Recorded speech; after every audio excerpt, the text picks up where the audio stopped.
Okay, so everyone, good day. So meron naman tayong isang kababayan from Ruas City, Capiz na isang patunay na ng Mindanao Skills Language and Training Center na nakaalis at nagiging isang successful factory worker sa South Korea. So dumaan din siya sa mga proseso kung ano yung mga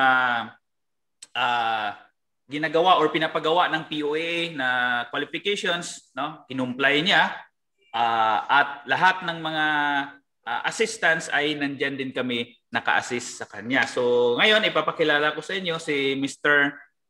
Jer Hill from Ruas City, Capiz. Tanungin natin siya kung kamusta na yung trabaho sa South Korea. Gaano ba kaganda ang South Korea talaga, no? Or paano siya nakaalis? Ano ba yung preparation niya doon sa kanyang pag-alis? Bakit siya nakapasa ng exam? At ano ba yung mga dapat niya i-prepare? No? So at this point of time, so welcome Sir Jer. It's your time na to share your experience bilang isang applicant before and now you are certified OFW in South Korea. Okay, Sir Jer, go ahead. Okay mga kababayan, Erobon, annyeonghaseyo. Kamusta po kayo dyan? Nandito po ako ngayon sa South Korea. Okay. So actually itong South Korea ay maraming nangarap na makapunta. Pero kailangan muna natin itong alamin. So sa akin dati, isa po akong tagabenta ng isda doon sa amin. Oo. Tagaani ng palay. At, so yung preparation mo pala before ka pumasok doon na nakita mo itong pag-apply ng South Korea ay isa kang vendor ng isda, no? Before. Opo. So nakita mo ito through saan? Anong flyers? Ano sama? Dati sa flyers. Flyers mayroong nakabigay sa iyo. So una mong pagkita nung flyers na pagbigay sa iyo, sir, ano yung una-una mong naiisip? Na nakita mo yung siyempre itong South Korea is hindi ito common na pupuntahan eh. Kasi pag sabi kasing abroad, yung unang iniisip ng mga kapatid natin, kaibigan natin ay Middle East. So ito Korea, hindi ka ba nagtataka bakit mayroong Korea? First time kong nakita yung flyers dati at parang nagtataka din ako sa una kasi yung pagkaalam ko kasi dati is yung south at saka north ay isa lang, kaya sabi ko baka illegal ito, pero hindi din pala dahil nung nalaman ko sa pag-attend ko ng orientation, ito pala ay mag-abroad ng South Korea, hindi po sa north, at mas safety po ito dahil government to government system. Okay. So yung pag-aral mo ba noon, sir, nahirapan ka ba sa pag-aral ng Korean language or ano ba yung experience mo? Ilang buwan ka ba nag-aral bago ka talagang yung sabihin na nating natuto ka? Actually, yung pag-aral ng Korean, pag first thinking natin, nang nasa isip natin, unang tumatatak is mahirap. Yan yung una talaga. Pero ito po yung masabi ko, nung sinimulan ko po itong mag-aral ng Korean language, hindi naman pala mahirap. Kumbaga siguro halos isang buwan or actually 1 week. 1 week pa lang is pag tinutukan mo talaga, pag sineryoso mo talaga, 1 week pa lang ay mamimemorize mo na yung Korean alphabet. At saka after nyan, mga isang buwan, ay marunong ka na magbasa at magsulat. Okay, so parang madali lang sa iyo, sir. Palagay natin isang buwan natuto ka na agad ng salitang Korean. Tama po ba? Oo, tama po. Mga isang buwan lang. Isang buwan lang kung tutukan talaga, no, yung pag-aaral ng Korean. Pag sineryoso. Okay. No, pag siniseryoso talaga. Okay. So, sir, ano ba yung preparation mo? Kasi siyempre nag-aral ka na, natuto ka na. Ano ba yung mga preparation mo bago ka nag-take ng exam? Kasi nga yung POA sa isang taon, 1 o 2 lang sila magbigay ng exam. So ano ba yung piniprepared mo sa sarili mo na ako talaga ay papasa? Kahit ano ba yung preparation mong ginawa during the time na wala pa yung exam? Okay. Nung kahit na alam ko na wala pa yung schedule ng examination, talagang nagsipag ako, hindi po ako nawala ng pag-asa. Minsan nakakatulog ako alas 2 na ng madaling araw. Halimbawa, trabaho naman sa araw. Tapos pagdating yan sa bahay, imbis na tawag nito, maglibang kung ano-ano, ay nakatutok pa ako sa pag-aral ng Korean language kasi yan yung una-una kong preparation. Pag marunong ka ng matuto ng pagsulat at sa pagbasa, kailangan mo na rin intindihin kung ano po yung inyong word po ng Korean na yon. So, ang pinakaunang importante dyan is vocabulary. Kasi pag marami po kayong vocabulary, mas madali nyo pong maintindihan yung question ng examination dahil yung exam ng POAA, hindi po yan nakasulat sa English, nakasulat po yan in Hangul. It means nakasulat po siya sa Korean language. Okay. So, sa time mo pala, sir, is hindi lang pala basta-basta nang natuto ka, kundi nag-review ka and then nagbasa. Hindi din basta nagbabasa, kundi ina-analyze mo talaga kung ano yung mga binabasa mo doon sa mga nire-review mo. And then, nagre-review ka rin doon sa mga vocabularies kasi sabi mo nga is vocabularies, isa din yun siya sa malaking tulong doon sa isang aplikante na mas marami kang vocabularies, mas marami ka rin natututunan. Tama po ba, sir? Tama po. Yan po kasi yung susi sa examination. Kasi sa examination, kahit multiple choice lang yun, hindi naman tatalab yung sinasabi nating hula-hula lang. Mas maganda talaga na sigurado dahil alam po natin na pag maipasa po natin yung examination, may malaking opportunity na naghihintay sa atin dito sa South Korea. Okay. So talagang pinursigi mo talaga na makapasa talaga, hindi lang yung maka-learn ka lang ng Korean language, yun na yun, mag-exam ka na, no? Nag-review ka talaga at nag-isip ka kung paano mo talaga ito papasa. Okay, sir. So, during the time of exam, no? Kasi Visayas kayo is Cebu. Tama po ba, sir? Cebu kayo nag-exam. Opo, sir. Okay. So, during the time na magpunta ng Cebu, sir, syempre, first time mo ng Cebu, hindi mo alam. Sino ba yung mga nag-assist sa inyo? No? Ano ba yung mga advantage at disadvantage sa assessment ng Mindanao Skills sa walang nag-a-assist? Actually, malaki po yung papasalamat ko talaga sa training center na kung saan ako nag-aral dahil unang-una mula sa aking pag-aral, sa mga registration, sa exam hanggang sa exam ay talagang ina-assist po nila ako hanggang sa examination din, sinasamahan po nila ako hanggang doon sa venue ng aking examination. So isa din yan sa mga aking instrumento o tulay na tumutulong sa akin na maabot yung aking pangarap. Okay. So siyempre, after the exam, nakapasa si sir, no? So hindi pa yan nagtatapos, sir, sa exam, no? Siyempre, after nyo ng exam, mayroon pa kayong skill test, medical, at saka mayroon pa kayong mga processing doon sa Maynila. So ano yung mga number one na mga na-encounter ninyo na talagang mahirap kahit na nakapasa ka na ng exam?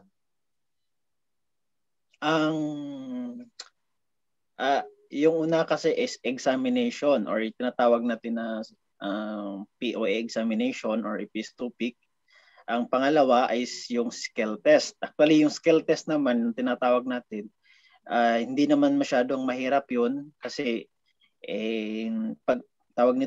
pag-aralan naman yun at may magkakaroon naman ng free review sa training center ng MSLTC. So yung mahirap lang doon na talagang ina-experiensyahan ko dati na talagang parang nakakatawa kasi nung sa medical ko ay hindi ko talaga in-expect na yung mangyari sa akin is hubaran at saka yung pahigain tapos pabikain na parang manganganak. Yan yung aking ganun po talaga, sir, kasi during the time po kasi tini-check talaga yan, no?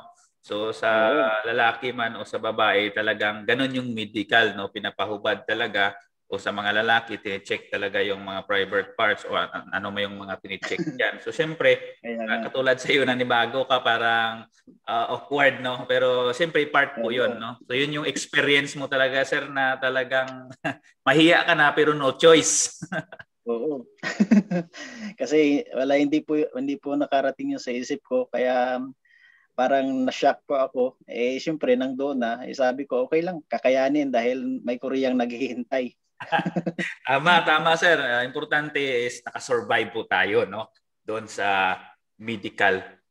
So sir, pagdating sa Maynila, sir, pag sign mo ng kontrata mo, ano pa yung mga step pa yung ginawa mo after mo signing of your contract?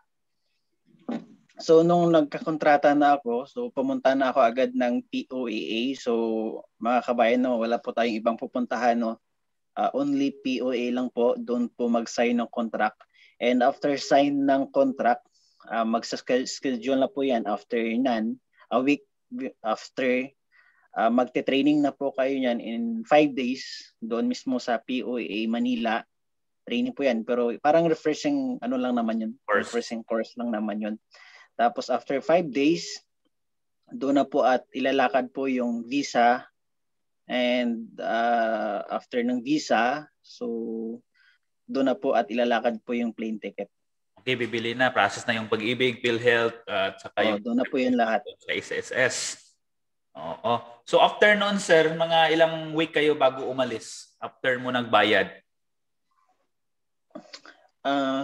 After ko nagbayad ng mga processing fee sa POAA, kasali na din yung plane ticket, almost 2 weeks lang po yung hinintay ko at yun, naglipad na po papunta dito sa South Korea. Okay. Sir, ito yung tinatanong ng iba, no? Sir, magkano daw yung binayad mo doon sa processing sa Maynila? Processing lang po, Okay, ang processing fee na ito, no, actually, ano yung ticket mo po? Okay. Kasali na po diyan yung yung visa o membership, plane ticket, at saka processing fee, kasali na po diyan. Nasa almost 25,000. Ilagay na natin pocket money nyo. Yung pinakamalaking nagastos lang din kasi diyan sa 25,000 na yan, yung plane ticket, kasi yung binayaran namin sa plane ticket namin halos 14,000. 14,000. Anong year ka nga, sir, umalis? December ata yun, no? 29. December 2020. 20. December 20. Oh, magwa 1 year. 1 year ka na pala yan, no? Ang bilis lang. Tama ba? 20. 20, tama? Tama. 19. 19. Nalimutan ko na. Tama, 2019. 2019 December. Tama. Hindi na kasi COVID noong 2020. Pa lang ngayon. So, dahil almost 1 year pa lang ako dito. Almost 1 year ka pa lang. No? So, binayaran mo lahat almost 25,000 plus ilagay natin yung pocket money mo is 5,000. I-convert in Korean won yan. So, matotal mo magagastos talaga is mga 30,000. Tama po ba, sir? Tama po. Okay. Sir, tapos na tayo dito sa processing ng Maynila. Sir, yung experience mo naman, sir, mula dito sa Pilipinas papuntang South Korea at pagdating nyo doon sa training center, ilang araw kayo o ilang oras ba kayo nagtitraining? Ano ba yung sistema na paglapag nyo pa lang ng Korea, ano yung mga naramdaman mo ng kaba doon? Siyempre bago ka and then pupunta kayo ng training center doon sa Ansyong Training Institute. Ano ba yung mga ginagawa nyo doon? Okay. Unang-una, dahil 4 na oras po yung biyahe galing Pilipinas papunta dito sa South Korea. And after pagdating po namin sa airport, maganda dito kasi tawag nito, sa airport pa lang, sinascan na po yung sarili mo and in-encode na po yung information mo sa airport pa lang. And doon sa airport, doon na po susunduin ng bus ng training center. May nagsusundo na mismo doon sa airport. So nung pagdating namin sa airport, sabi namin hindi naman pala masyadong malamig dito. Paglabas namin ng airport, yun parang hinahanap namin yung mga hininga namin, yung hinihingal ka kasi parang biglang nanibago na yung baga mo ata is, kasi pagdating namin dito is -5 ata yun. So talagang nagulat kami. Parang paglabas namin ng airport, ganun pala kalamig sa labas. So yun.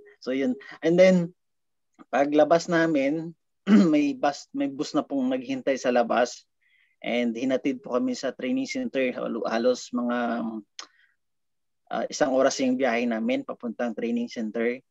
And pagdating doon sa training center, then dumiretso muna kami sa aming mga accommodation, bawat kwarto doon po. And sa training center, doon sa Ansong, halos 3 days po kami doon. Tapos sa training center na yan, libre na po yung pagkain doon, yung accommodation ninyo doon, maganda yung doon pagtrato. And hindi lang po Pilipino yung kasabayan namin dati, kasama po yung mga taga Sri Lanka, mga taga Thailand, Cambodia. So marami po, kaya masaya po kami doon. Tapos sa training center, doon po yung dinidiscuss kung ano yung mga dapat gawin ng mga aplikante dito sa South Korea, kung paano makahalubilo sa mga taga rito, sa mga mismo taga Korea, ano po yung mga dapat gawin, ano po yung dapat ingatan, ano po yung mga dapat iwasan, hindi dapat gawin pag nandito na sa South Korea. So sa training center, in-explain po yan lahat. And doon sa training center, doon din pinaprocess. Pagdating nyo, ipaprocess agad kayo ng bangko nyo dito sa South Korea. And doon sa ika-second day ng training, doon agad ang bilis dahil kinabukasan may ATM na po kayo dito sa training center pa lang. So yung medical, sir, nag-medical ba kayo bago kayo pumasok? Ay, tama. Pagdating namin pala, paglapag namin sa training center, nag-medical po kami agad. So, chine-check lang naman doon yung dugo at saka yung baga. Yun lang po. Ayun yung pinaka-importante, no? Kasi yun lang. Dugo at saka yung baga. Makakahawang sakit kung mayroong kang dala. No? TB, may sakit, HIPAA, ayaw talaga nila. Kasi dito nga sa rules ng Pilipinas, sa PUA, bawal talaga yun, no? Yung may scars or spot ka or may TB ka. At saka yung baga, yung chine-check. Check nila. Okay. So after ng training, sir, ano ba yung next na step yan na ginagawa sa inyo? After ng training namin, no, pangatlong araw na namin dito, tawag nito, sa umaga pa lang from 8 a.m. sa ika-third day po yan, kaming lahat nakaupo doon sa isang row ng training center. Ang dami-dami namin, ibang-ibang lahi. Mm-hmm. Oo. So doon namin na experience na yung mga boss, yung tinatawag na sadyang name or mga may-ari ng kampanya, kung sino yung mga pinipirmahan mo, nagdadatingan. Tapos may daladalang papel, tatawagin yung mga pangalan nyo, tapos pag tinawag yung pangalan nyo, tayo na kayo at saka sasama na po kayo sa kanila. Ibig sabihin yun na yung tama mo. Doon mismo sa training center, susunduin ng mga boss ninyo. Oo, so galing training center, kasama nyo na yung boss nyo hanggang pagdating dito sa kampanya. Minsan, yung biyahe namin halos 3 hours kasi malayo kami doon sa sa training center. Kaya masaya din kasi kahit doon pa lang sa pagsundo nila sa amin, mabait naman yung boss namin. Siyempre alam nila na baguhan pa lang kami, mahirapan po kami mag-Korean. Kaya yung mga boss namin nagpupumilit din na magsalita kahit paano ng English, kahit nahirapan din sila. Oo. So, yung advice ko pala sa mga aplikante dyan, kahit na sabi natin hindi naman kailangan sobrang galing nyo talaga sa Korean. Yun, kailangan nyo lang ipasa yung exam. Pagdating kasi dito, katulad sa akin, halos 1 year pa lang dito, pero nung dito na, mas lalong nag-improve po yung aking kaalaman tungkol sa Korean kumpara dati dyan sa Pilipinas. Kasi syempre dito, may makakasama kang mga Korean, lalo na sa namin, sa kumpanya, iba-ibang lahi yung mga kakasama tapos hindi din marunong mag-English, kaya yun, nag-exercise po yung pagsasalita ng Korean. Kaya yung mga nag-aalanganin na mahirap yun, hindi. Pag nandito na kayo, talagang matututo at matututo. Yun pala yung experience, no, talagang sabi nga natin sa Pilipino, walang mahirap na salita kapag ikaw ay talagang gustong matuto. And then, i-develop mo na lang pagdating yan. Okay, so dito tayo sir sa last part na tanong. Sir, kamusta naman ang buhay OFW? Kamusta naman ang sahod? Kamusta naman ang mga benefits na ibinibigay sa iyo ng iyong sadyang name dyan? Ano ba yung mga benepisyong ibinibigay? Hinuhulog-hulugan mo? Or ano may magkano yung sahod mo? Ganon. Sige po, go ahead. Okay. So, una-una yung sahod ko dito ay sa company ko. Basic lang yung sahod dahil walang overtime. Unlike sa ibang company na may overtime. So, sa akin dito, halos nasa nasa 80,000 lang. Sa piso. Korean won lang. Oo, nasa 80,000. Yung sa peso na po yan, nasa 80,000 yung basic salary dito sa South Korea. So, and then, sa sahod na yan, may mga kinakaltas po yan sa insurance. Halos, mga halos na sa din, nasa 8,000 lahat-lahat yung mga kinakaltas. Depende din sa company. Pero dito sa akin, halos 8,000. Depende sa mga kinakaltas. Kasi, yung kinakaltas na yan, hindi po yan mapupunta sa wala. Yan po ay makukuha po ng isang aplikante na nagtatrabaho dito sa paggawi niya. At sa mga base mismo din sa experience dito ng iba, yung pinakamababa dito na makukuha nila or maging back pay nila sa paggawi nila, hindi bababa ng 500,000 sa peso. Tama. So yan po yun. Yan ba yung tinatawag nilang cookmin, yung inuhulugan mo buwan-buwan? May cookmin at saka may sa Samsung Insurance and Tigicom. Tigicom, yun. Ayan po yung mga makukuhang benefits yung dito sa Korea. Kaya maraming benefits and yung benefits na yan maganda kasi makukuha mo siya after ng contract natin. Sige. So mas maganda talaga pag sa Korea sir kasi pagdating benepisyo hindi ka talaga tawag dito maiiwan kasi pag para sa iyo talaga yung mga benepisyo na yan talagang ibibigay talaga ng government sa iyo katulad nung sinasabi lalo na cookmin makukuha mo lang diyan pag natapos na yung kontrata mo. Parang tawagin sa Pilipinas ito yung back pay na yan. So makukuha mo na yan pag uwi mo na dito sa Pilipinas and then yung severance pay or TGCOM is yung after mo ng kontrata mo is may kukunin ka sa kumpanya kung magkano yung ibibigay sa iyo. So sir, meron ka atang pinasa sa akin dito yung pinapatayo mong bahay. Pwede ko bang i-share ito?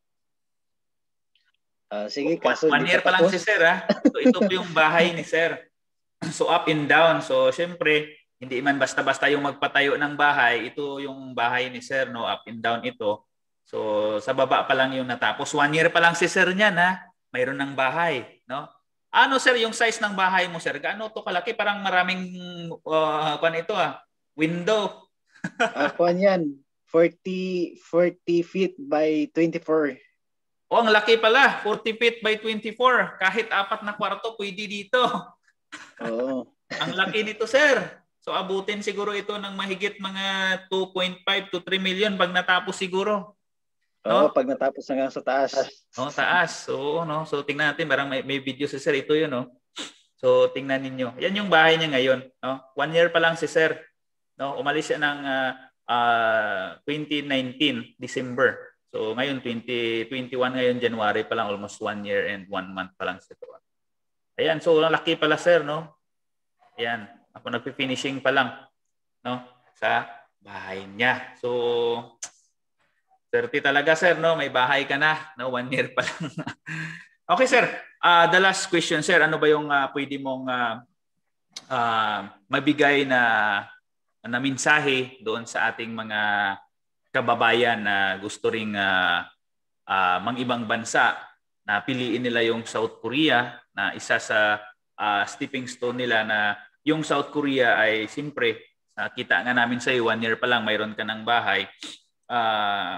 Ano ba yung mga guidance na mag-guide mo doon sa mga aplikante na gustong gumaya din sa iyo na makapasa ng exam, makapagtrabaho diyan sa South Korea?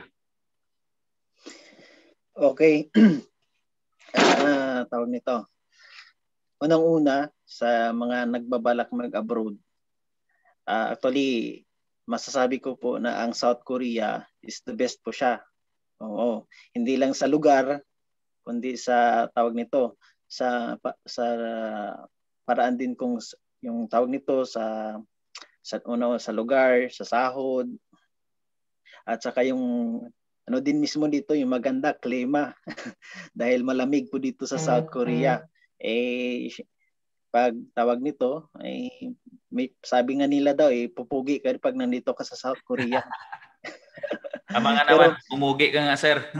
Hindi naman yan, sa ano lang yan, sa camera. Okay. Actually, yung mga dati, nung plano ko talaga yung South Korea, hindi ko talaga inisip na hindi ko maabot. Hindi ko inisip yung mga negative na bagay. Mula sa umpisa, mula sa pag-aaral ko, hanggang nag-take ng exam. Kahit sa pag-take ko ng exam, hindi pa ako nag-isip ng negative. Sa examination, more on prayer ako. Sa pag-aaral, more in prayer. And sa pag-exam ko, more on prayer. And then hanggang sa medical, hanggang sa pag-alis, lahat po yun. Lahat po yun ay nangyayari dahil po sa panalangin. Kasi unang-una, pag yung mga plano po natin sa buhay, pag hindi po natin yan pinapanalangin sa Panginoon, parang minsan mapapaisip tayo ng mga negative na bagay. Pero kapag yan po ay pinapanalangin natin, malaking factor po yan na bibigyan po tayo ng lakas. Lalo na po yung pag South Korea po yung pinili natin kasi alam po natin to may process. Unlike po kasi sa ibang bansa, kasi masasabi din natin na hindi naman lahat ng bansa, pero yung iba kasi lalo na Middle East, maraming mga hindi magandang balita na nanggagaling doon. Pero South Korea kasi pag nandito ka, safe ka. Pag may mangyari sa'yo dito, sagot ka ng gobyerno. Pag hospital ka, may mga insurance ka dito. Pag nandito ka sa South Korea. So covered ka ng company. Kung ano mangyari dito sa South Korea, sagot ka po ng company at yung government nila dito mismo. Opo. And then, una, sa mga nagtawag nito sa mga yung interesado talaga magpunta dito sa South Korea, yan yung advice ko po sa inyong lahat. More on prayer and positive lang po talaga kayo. Kasi pag pinasukan po yan ng negative, nako, ay minsan yung negative thinking na yan yung nagbibigay sa iyo ng stress. So yan po lang yan po yung base mismo sa experience ko. Kahit sa pag-aaral ko, kahit nahirapan ako, pinursige ko. At sa exam, hanggang sa process, hanggang nakarating dito. So yan lahat ay mga nangyayari dahil sa panalangin. So actually nga dito sa company ko is ito yung napupuntahan kong company, basic lang din pero okay lang din kasi kahit papaano may naipundar naman tayo. Oo. So, unang-una kasi i-share ko din sa inyo bago ako nagpunta dito, nanalangin din ako dati. Sabi ko kahit hindi naman malakas yung overtime, okay lang kahit basta makapunta lang ako ng South Korea.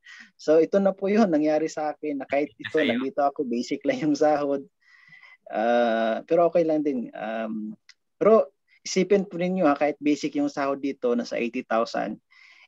Diyan sa Pilipinas minsan 2 taon nyo pa yan tatrabahuin, manguling, mag-ani ng palay, hindi mo yan makukuha yung 80,000 sa isang buwan. So malaking tulong talaga yung South Korea. Okay. So sir, maraming salamat sa iyong mga ibinanggit, share dito sa ating webinar ngayong araw. So I hope na itong webinar ay sa mga nanonood dito ay makatulong din, maka-inspire din doon sa gustong mag-abroad. So sir, baka mayroon kang gustong batiin. Oo. Yung mga pamilya ko dyan sa Pilipinas at saka yung binabati ko rin yung mga may-ari ng aking pinanggalingan training center, si Ricky Tihon, yung aking kausap ngayon. Sila Ma'am Susan Alocada, and si Ma'am Warlita Di Pedro. Warlita. Si Ma'am Light. Sa lahat po ng mga staff dyan, ingat po kayo lagi and keep safe. And yun na ngayon. Same lang. Keep safe and God bless, and patuloy na po kayo sa pagtulong po sa iba po namin, katulad po namin na mga aplikante na nandito na po ngayon sa South Korea. Okay, so sir, in behalf of Mindanao Skills Language and Training Center, so maraming salamat po sa time na ito na ibinigay niyo sa amin, na nakashare kayo ng inyong experience sa pag-apply, especially na yung experience niyo dyan sa South Korea, no? So, nagpapasalamat din yung Mindanao Skills Language and Training Center na pinili mo itong training center na umagapay sa'yo hanggang sa huli na nakadumating na po kayo dyan sa South Korea. So, sir, magandang araw po at maraming salamat. Mag-ingat po kayo dyan, sir. God bless you all po.